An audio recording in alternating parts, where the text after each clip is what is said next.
Tal y como os anunciamos al inicio del programa, tenemos con nosotros una interesante entrevista con el licenciado Ramón Raposo, quien es el diputado nacional del Partido Revolucionario Dominicano, PRD, pero que es un hombre de mucha incidencia y de mucho trabajo en el municipio Santo Domingo Norte de la provincia de Santo Domingo. Para nosotros es un placer hablar con Raposo sobre su labor en el Congreso Nacional, muy destacada durante su primer año de gestión y lo que lleva de este año, que se ha dado a conocer como una sorpresa para la clase política dominicana, su activismo, su identificación con la comunidad, con los problemas del país. Te tenemos por aquí, Ramón, como para nosotros una gran satisfacción, porque mucha gente no te conocía. Y desde que llegaste al Congreso Nacional has hecho una labor que algunos amigos dicen, ese diputado rinde por 20. Así que te damos la bienvenida aquí en este programa y así vamos. Y vamos a tener como una conversación más que una entrevista. Tengo que decirle que la satisfacción es mía poder conectar con todo el pueblo dominicano a través de este espacio y sobre todo socializar con una persona a la cual aprecio y admiro, distinguido don Héctor. Bueno, gracias. Vamos a comenzar, Raposo, con tu labor en la Cámara de Diputados. Yo he visto que tú has sido muy enfático en el trabajo con las comunidades y temas importantes que tú has estado debatiendo en los medios de comunicación a nivel nacional. ¿Cómo tú pudieras, vamos a decir, calificar, valorar tu gestión? ¿Qué es lo que más te ha llamado la atención, que te ha inquietado? Ya tú como representante del PRD, que la gente dice a veces, bueno, cuando tú eres una minoría, no, pero depende de la calidad de la minoría. Y tú has demostrado que se puede, no importa la cantidad en términos de bloques de legisladores. ¿Cuál es la parte que más te ha motivado, que más te ha llevado a accionar en la Cámara de Diputados? Bueno, tengo que decirle que en democracia hay que saber actuar cuando se está en mayoría y cuando se está en minoría. Desde el espacio que la sociedad de una forma u otra nos ha dado, tanto como Partido Revolucionario Dominicano en el Congreso y como ente propio, hemos desarrollado una labor, la labor de legislar, fiscalizar y representar con mucho compromiso y entrega en favor de la sociedad en sentido general. Correcto. En ese sentido, hay una serie de realidades que vive la sociedad dominicana, que vivimos como Estado y como país, que necesariamente hay que crear normativas legales orientadas a impactar en esos sectores. Por ejemplo, nosotros la labor que hemos desarrollado la hemos enfocado en fortalecer la cultura, en dar prioridad a los adultos mayores, en generar las condiciones de que la ciudadanía tenga garantía cuando va a un espacio. Al día de hoy podemos decir que hemos depositado cerca de 7 proyectos proyectos de ley y 12 proyectos de resolución, los cuales de una forma u otra han tenido alto impacto y están siendo estudiados por las distintas comisiones y han sido respaldados por legisladores de siete iniciativas de ley tú tienes. Más o menos en qué aspecto. Bueno, dentro de las iniciativas que hemos depositado está una orientada a que los adultos mayores puedan accesar a las pensiones solidarias del Estado de manera automática. Aquellos adultos mayores que se encuentran en condiciones vulnerables, lamentablemente uno observa y ve en las distintas demarcaciones del país como adultos mayores mendigan por una pensión que la Constitución establece que está llamado a proteger a cada uno de los adultos mayores. Otra de las iniciativas que hemos desarrollado y depositado ante el Congreso Nacional procura que el Estado tenga que construir de manera obligatoria una escuela de bellas artes en cada uno de los municipios del país, a donde los jóvenes, adolescentes y adultos, porque no puedan canalizar sus talentos. En un estudio que profundizamos, nos pudimos dar cuenta que cerca del 80% del territorio nacional no cuenta con una escuela de bellas artes a donde se pueda canalizar sus talentos. Otro de los proyectos que depositamos está orientado necesariamente a que se certifique de manera obligatoria y se verifique de manera profunda cada una de las edificaciones de alta acogida de población. No es justo que una persona vaya con su familia a un establecimiento público como tuvimos que verlo. Es el tema YESEP. y de buena primera le caiga el techo encima y todo el mundo se quiera lavar la mano como Poncio Pilato. Recientemente depositamos un proyecto que busca instituir en nuestro país y reorganizar legalmente lo que tiene que ver con el referéndum y el plebiscito, con el propósito de que la ciudadanía pueda tener una participación activa y otra serie de aspectos. Una resolución a donde llamamos al presidente de la República a establecer una mesa de concertación nacional para que entre todos, tanto el liderazgo político, el liderazgo empresarial y otros entes de la sociedad, puedan unirse con el propósito de enfrentar la realidad que se vive con los feminicidios en el país y otra serie de aspectos que desde el Congreso nosotros hemos querido aportar un grano de arena con el propósito de que se desarrollen y se creen los marcos legales para que se pueda enfrentar este tipo de realidades que vive la ciudadanía. Yo vi que tú hablaste de una iniciativa, un tema muy importante, el de la salud mental. Explícanos más o menos en qué consiste. Mire, la realidad es que en nuestro país se le ha dado de lado a un tema tan sensible. Cuando tú analizas de manera profunda y especialistas te establecen que cerca del 20% de la población dominicana padece alguna situación mental, que en la actualidad 300,000 dominicanos sufren de esquizofrenia, de los cuales 150,000 no se están medicando, y la mayoría son jóvenes de entre 29 y 35 años.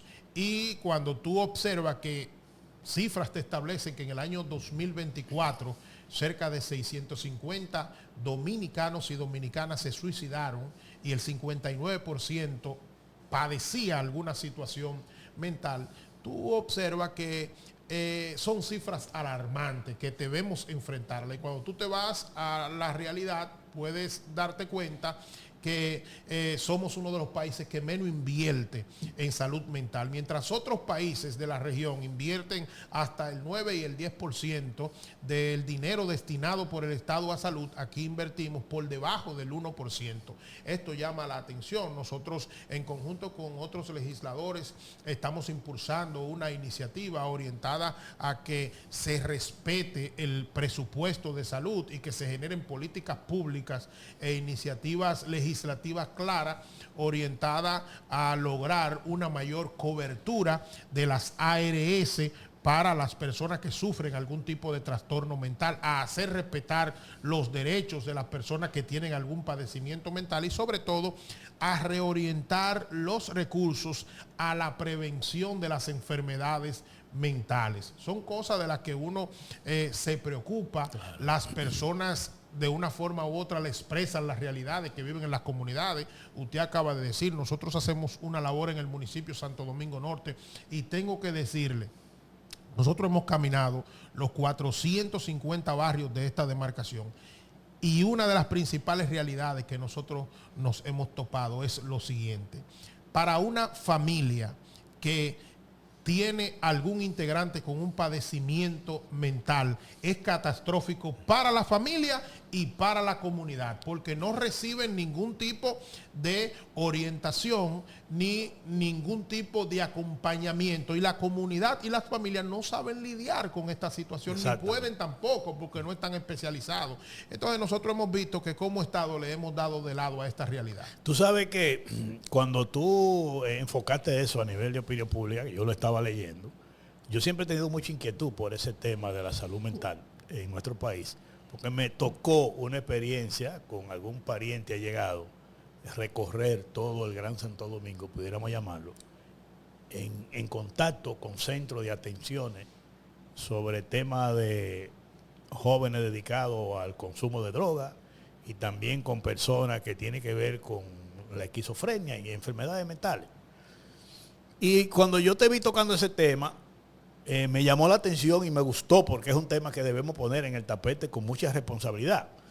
Y yo recordaba que muchos especialistas en la materia de la salud mental señalaban que después de la pandemia iba a venir otra pandemia peor, que era el problema de la salud mental. Y eso es lo que estamos viviendo en el mundo entero, no solo en República Dominicana.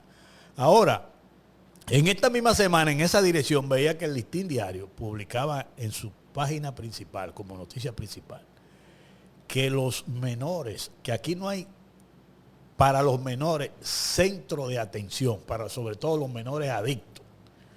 Y en esos recorridos que yo hacía por esos centros, yo veía menores con adultos con temas de consumo de droga.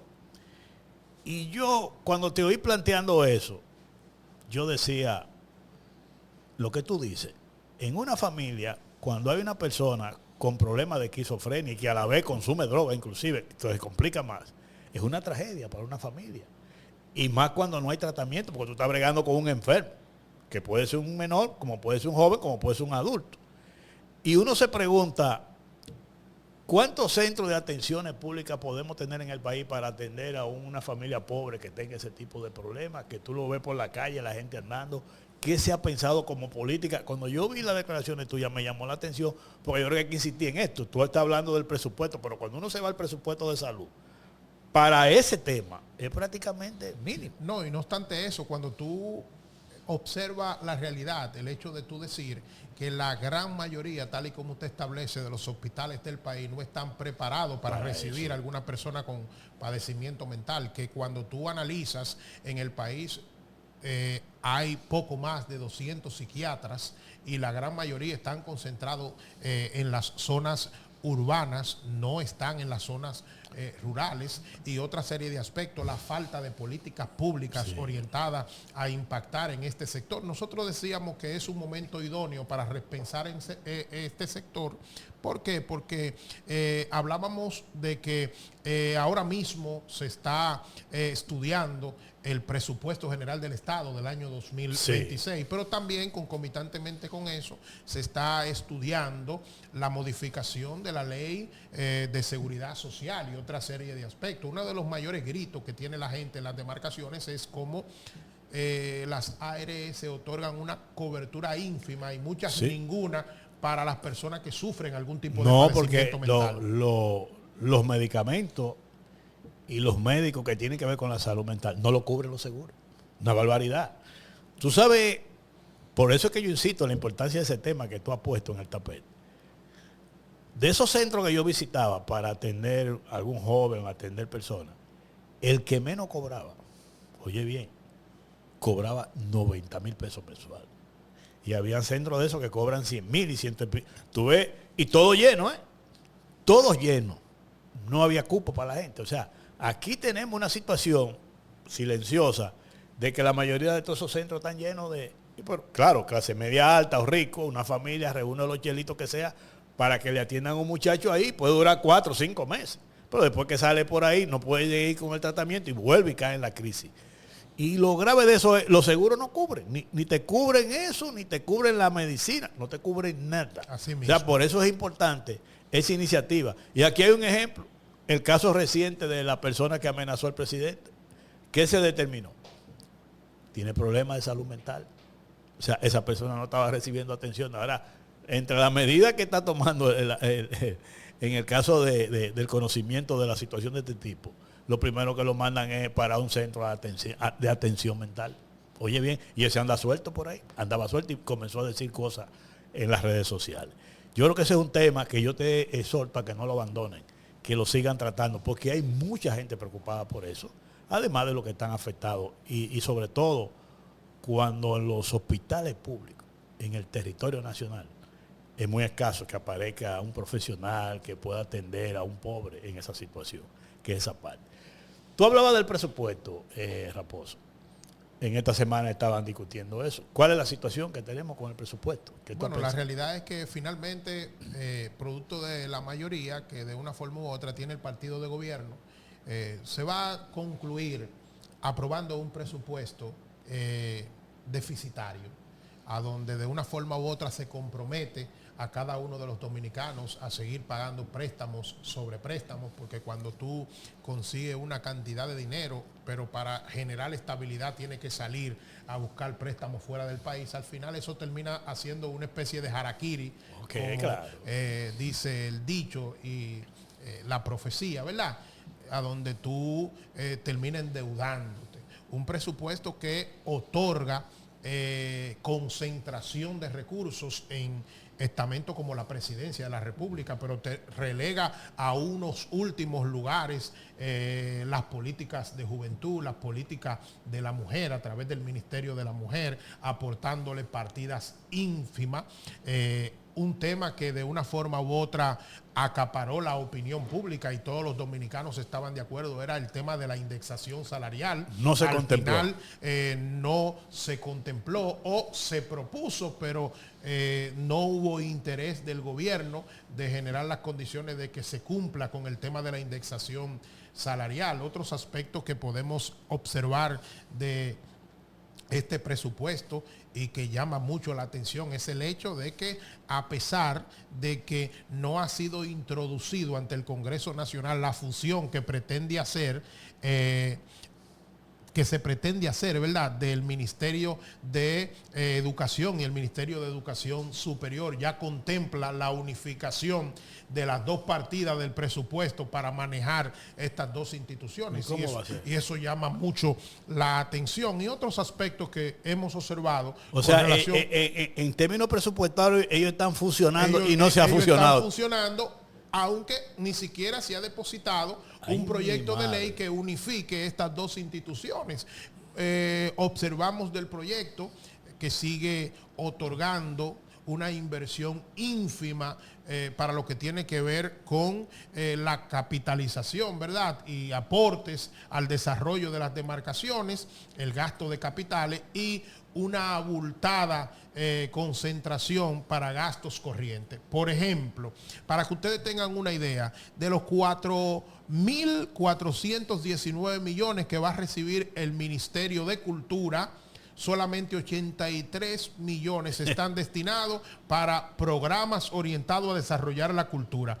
Todo lo demás es para pago de nómina y gastos corrientes. Y así tú analizas cada uno de los ministerios y tú observas la realidad que presenta este presupuesto. Y yo te voy a decir una cosa, si tú dices que la inversión de capital va a seguir igual que los años anteriores, la proyección económica del país para el 26 no es buena, entonces con un presupuesto en esa misma línea la situación será peor. Entonces. Bueno, la realidad es que lo que dinamiza las demarcaciones es los proyectos y obras de inversión. Claro. Y si nosotros analizamos el 2025, hay estudios que establecen que la inversión pública en el país de proyectos y obras destinadas a desarrollar cada una de las demarcaciones cayó en un 82% si se compara con el año 2024. Y hay economistas que establecen que la inversión pública en este periodo ha tenido una baja sin precedentes. Si se compara en los últimos 60 años, tú proyectas quizás lo que puede pasar en términos del dinamismo económico del año 2026. Claro. Tú sabes que ahí es que entra la contradicción. Como un presupuesto de una baja inversión de capital, que es inversión en obra, eso es lo que se está conociendo en el Congreso y es lo que se está aprobando. Entonces tú ves una contradicción porque todas estas obras que anuncia el gobierno, ¿de dónde van a salir los cuartos? Bueno, la realidad es esa. Por ejemplo, yo le puedo mencionar un caso que nos llama mucho la atención. Ajá. Yo hago vida en el municipio Santo Domingo Norte. Exactamente. En noviembre del año 2023, el presidente de la República le prometió a ese municipio que iba a solucionar la situación del tránsito en el municipio, tomando 86 millones de dólares de los 750 millones de dólares obtenidos por el Estado por concepto de Aerodón. Pasado casi 2 años de ese anuncio del presidente, que cayó muy bien en el municipio, tengo que decirlo porque ese es uno de los principales males que aqueja este municipio, el caos en el tránsito. Vemos que no se ha construido ninguna de las obras prometidas por el presidente en el municipio. Con relación a los fondos de Con relación a los fondos de ¿Cuáles fueron las obras? Pero tú observas, a esta fecha, sí, él prometió que se iba a hacer un paso a desnivel en la carretera Charles, carretera La Victoria en Sabana Perdida y un puente paralelo al puente Francisco J. Peinado en Villamella y otra serie de obras que se iban a realizar. El presidente ha establecido públicamente que va a hacer estas obras. Cuando uno analiza el presupuesto del año 2026, uno observa que de esos 86 millones de dólares, que serían cerca de 6.000 millones de pesos, solamente en este presupuesto hay destinado 300 millones y dicen que es para la ampliación del puente Francisco J. Peinado. Entonces, como el presidente anda estableciendo públicamente cuando va a los actos públicos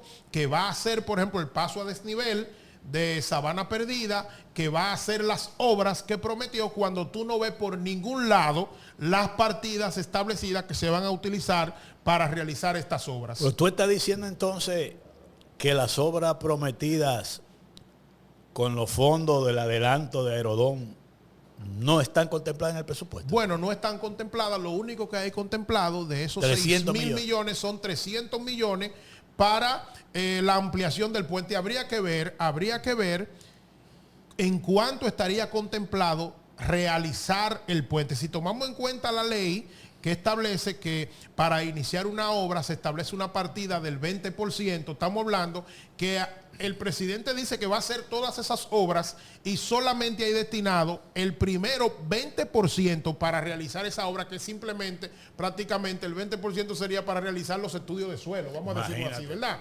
Sí. Entonces, estamos hablando que pasaría lo que pasa con la extensión de la línea 2 del metro y otra serie de obras que se anuncian constantemente y pasa el periodo completo de gobierno y la gente no ve nunca su conclusión. Oye, eso es muy delicado, porque se supone que ese dinero fue, vamos a decir, aprobado la renovación de ese contrato para esa inversión. No, y no obstante eso, si analizamos la realidad, aprobado en un último tramo de un proceso electoral. Así es. Y al final las obras se han venido a ver de manera cuentagotas. Que yo he dicho que ahora se quiere venir a decir con el argumento que esas son obras que no se podían hacer en un año. Pero usted le dijo al país que este dinero era para esas obras. Entonces ahora tú dices, ¿dónde están los cuartos para terminar o comenzar esas obras? No, y tomando en cuenta que, por ejemplo, públicamente estableció el representante de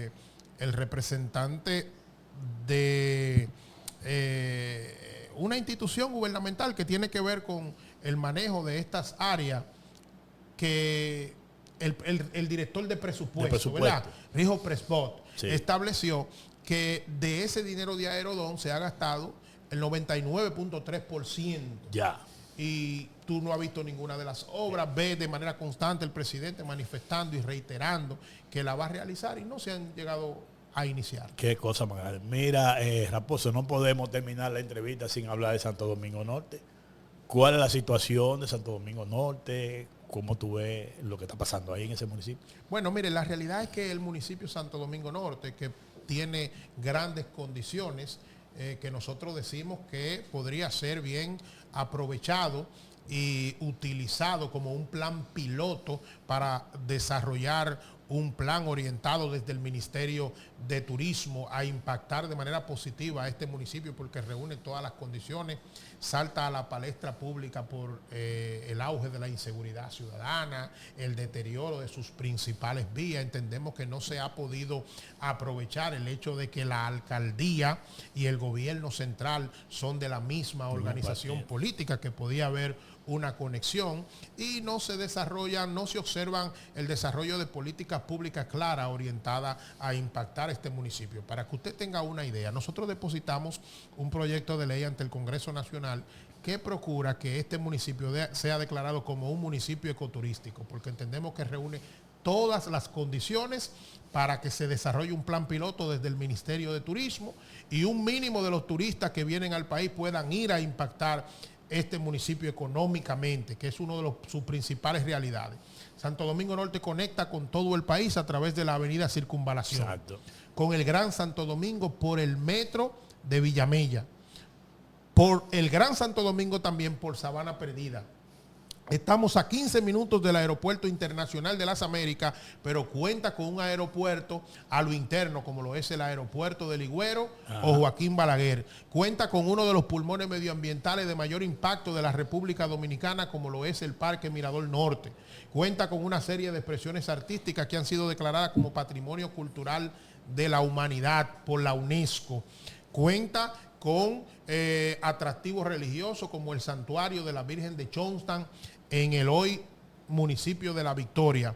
Cuenta con los humedales de Los Amas, cuenta con una gastronomía exquisita. Parte de los ciudadanos que hacen deporte extremo van a la zona rural de Santo Domingo Norte por sus cordilleras, por sus montañas y otra serie de realidades y atractivos que tiene el municipio de Santo Domingo Norte que bien podría utilizarse y explotar turísticamente este municipio, y producto de la dejadez de las autoridades vivimos realidades. Por ejemplo, una de las cosas puntuales que se observa es el auge de los vertederos improvisados. Eso era superado. Tú caminas vías emblemáticas del municipio como las Charles de Gaulle, la Emma Balaguer, la Jacobo Magluta, la carretera Villamella, Yamasá, la carretera La Victoria, la Hermanas Mirabal y otras vías, y muestran un deterioro considerable a pesar de la realidad que viven a lo interno cada uno de los barrios y urbanizaciones. Vemos públicamente, por ejemplo, al presidente de la República hablar de un plan nacional de asfaltado. Eso no ha llegado al municipio allá. Y si llega de manera tímida. Pasa lo tradicional, que por donde va a pasar un día el presidente pavimentan ese pedacito, y eso ha provocado incluso que se desborden las personas a la calle en protesta por la indignación que perciben, a pesar de que entiendo que el sector construcción inmobiliario y sobre todo el empresariado cree en que se puede desarrollar este municipio, no se le ha hecho el aporte necesario desde el Estado con el propósito de establecer un híbrido que garantice el desarrollo del mismo. Bueno, Ramón Raposo, diputado nacional del PRD, hemos llegado a la conclusión de esta entrevista, hermano. Después vamos a tener que hablar nada más del municipio de Santo Domingo Norte. En la próxima entrevista vamos a centrarnos en eso. Te vamos a agradecer aquí esta participación y espero que te haya sentido bien. Muchas gracias, don Héctor, por la invitación. Para mí ha sido más que un honor conectar con usted y con todo su público. Muchas gracias. Pausamos.